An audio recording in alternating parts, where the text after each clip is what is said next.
ಭಾರತದ ಗಡಿ ದಾಟಿ ಬಂದಿದ್ದ ಪಾಕ್ ಸೈನಿಕನನ್ನ ಬಂಧಿಸಲಾಗಿದೆ. ರಾಜಸ್ಥಾನದಲ್ಲಿ ಪಾಕಿಸ್ತಾನ ಸೈನಿಕನನ್ನ ಅರೆಸ್ಟ್ ಮಾಡಲಾಗಿದೆ. ರಾಜಸ್ಥಾನದ ಶ್ರೀ ಗಂಗಾನಗರದಲ್ಲಿ ಬಂಧಿಸಿದ್ದಾರೆ ಬಿಎಸ್ಎಫ್. ಗಡಿ ದಾಟಿದ್ದು ಯಾವ ಉದ್ದೇಶ ಎಂಬುದು ಸ್ಪಷ್ಟವಾಗಿಲ್ಲ. ಬಂಧಿಸಿ ವಿಚಾರಣೆಯನ್ನ ಮಾಡ್ತಾ ಇರುವಂತ ಬಿಎಸ್ಎಫ್ ಸಿಬ್ಬಂದಿ ಘಟನೆಯ ಬಳಿಕ ಗಡಿಯಲ್ಲಿ ಭದ್ರತೆಯನ್ನ ಹೆಚ್ಚಿಸಲಾಗಿದೆ. ಇತ್ತ ಭಾರತೀಯ ಯೋಧನ ಬಿಡುಗಡೆಗೆ ಪ್ರಯತ್ನಗಳು ಮುಂದುವರಿತಾ ಇದೆ. ಕಳೆದ ಬುಧವಾರ ಮಿಸ್ ಆಗಿ ಗಡಿ ದಾಟಿದ್ದ ಬಿಎಸ್ಎಫ್ ಕಾನ್ಸ್ಟೇಬಲ್ ಪೂರ್ಣವ್ ಕುಮಾರ್ನನ್ನ ಬಿಡುಗಡೆಗೆ ಮುಂದುವರಿಸಿ ಮಾತುಕತೆಯನ್ನ ನಡೆಸಲಾಗ್ತಾ ಇದೆ. ಇದೀಗ ರಾಜಸ್ಥಾನದಲ್ಲಿ ಗಡಿ ದಾಟಿದ್ದಂತ ಪಾಕಿಸ್ತಾನದ ಯೋಧನನ್ನ ವಶಕ್ಕೆ ಪಡ್ಕೊಂಡಿರುವಂಥದ್ದು.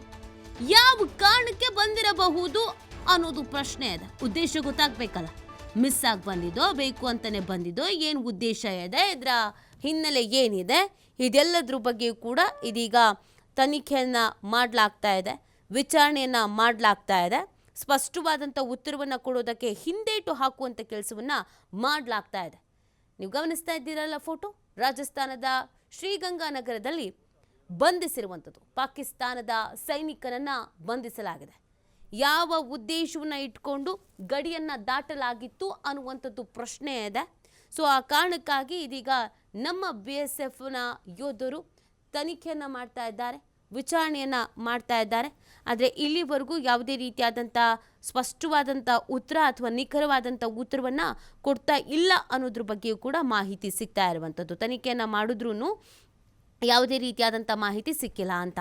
ಭಾರತ ಮತ್ತು ಪಾಕಿಸ್ತಾನದ ನಡುವಿನ ಸಂಬಂಧ ಈಗ ಬಿಗಡಾಯಿಸ್ತಿರುವಂಥ ಬೆನ್ನಲ್ಲೇ ಭಾರತ ಪಾಕಿಸ್ತಾನಕ್ಕೆ ಭಾರತದ ವಾಯುಮಾರ್ಗ, ಭೂಮಾರ್ಗ, ಸಮುದ್ರ ಮಾರ್ಗವನ್ನು ಬಂದ್ ಮಾಡಿರುವಂಥ ಬೆನ್ನಲ್ಲೇ ಇದೀಗ ಈ ರೀತಿಯಾಗಿ ಆಗಿರೋದು ಸಹಜವಾಗಿ ಪ್ರಶ್ನೆಗಳನ್ನು ಹುಟ್ಟಾಕ್ತಾ ಇದೆ. ಹೇಗೆ ಬಂದಿರ್ಬೋದು, ಏನು ಎತ್ತ ಅನ್ನುವಂಥದ್ದು. ಆ ಕಾರಣಕ್ಕಾಗಿ ಇದೀಗ ವಿಚಾರಣೆಯನ್ನು ಮಾಡಲಾಗ್ತಾ ಇದೆ. ಯಾವ ಕಾರಣಕ್ಕೆ ಅಂತ, ಇಲ್ಲಿಗೆ ಬಂದಿದ್ದು ಮಿಸ್ ಆಗಿತ್ತೋ ಅಥವಾ ಏನಾಗಿತ್ತು, ಇದೆಲ್ಲದರ ಬಗ್ಗೆಯೂ ಕೂಡ ತನಿಖೆಯನ್ನು ಮಾಡಲಾಗ್ತಾ ಇದೆ. ಹಾಗೆಯೇ ನಮ್ಮ ಯೋಧ ಮಿಸ್ ಆಗಿ ಗಡಿ ದಾಟಿದ್ರಲ್ಲ, ಅವರನ್ನು ಕರೆದುಕೊಂಡು ಬರುವಂಥ ನಿಟ್ಟಿನಲ್ಲೂ ಕೂಡ ನಿರಂತರವಾದಂಥ ಪ್ರಯತ್ನವನ್ನು ಮಾಡಲಾಗ್ತಾ ಇದೆ. ಮಾತುಕತೆಯನ್ನು ನಡೆಸುವಂಥದ್ದು, ಯಾವ್ಯಾವ ಪ್ರಯತ್ನಗಳನ್ನು ಮಾಡ್ಬೋದು ಆ ಪ್ರಯತ್ನಗಳನ್ನು ಇದೀಗ ಮಾಡಲಾಗ್ತಾ ಇದೆ. ಆದರೆ ಪಾಕಿಸ್ತಾನ ಅದಕ್ಕೆ ಯಾವುದೇ ರೀತಿಯಾದಂಥ ಉತ್ತರವನ್ನು ಕೊಡುವಂಥ ಕೆಲಸವನ್ನು ಮಾಡ್ತಾ ಇಲ್ಲ. ಇನ್ನೊಂದು ಕಡೆಯಲ್ಲಿ ನಮ್ಮ ಭಾರತದ ಯೋಧ ಏನು ಮಿಸ್ ಆಗಿ ಹೋಗಿದ್ರೋ ಅವ್ರ ಕುಟುಂಬಸ್ಥರು ಒತ್ತಡ ಹೇರುವಂಥದ್ದನ್ನು ಕೂಡ ಮಾಡಲಾಗ್ತಾ ಇದೆ ಸರ್ಕಾರದ ಮೇಲೆ. ಹೇಗಾದರೂ ಮಾಡಿ ಅವರನ್ನು ಬಿಡಿಸ್ಕೊಂಡು ಬರಬೇಕು ಅನ್ನುವಂಥ ನಿಟ್ಟಿನಲ್ಲಿ ಒತ್ತಡವನ್ನು ಹೇರಲಾಗ್ತಾ ಇದೆ. ನೋಡಿ, ಭಾರತದ ಗಡಿ ದಾಟಿ ಬಂದಿದ್ದ ಪಾಕ್ನ ಸೈನಿಕ ಆಯಿತಾ, ಯಾವ ಕಾರಣಕ್ಕಾಗಿ ಬಂದಿದ್ದು ಅದು ಬಹಳನೇ ಮುಖ್ಯವಾಗುತ್ತೆ. ಇಲ್ಲಿ ಉದ್ದೇಶ ಏನಾಗಿತ್ತು ಅಂದರೆ, ಈ ಪರಿಸ್ಥಿತಿಯಲ್ಲಿ ಬಂದಿರೋದಿದೆಯಲ್ಲ, ಇದು ಸಹಜವಾಗಿಯೇ ಪ್ರಶ್ನೆಗಳಿಗೆ ಕಾರಣವಾಗತ್ತೆ. ಹಾಗಾಗಿ ಈಗ ವಿಚಾರಣೆಯನ್ನು ಮುಂದುವರಿಸಲಾಗಿದೆ.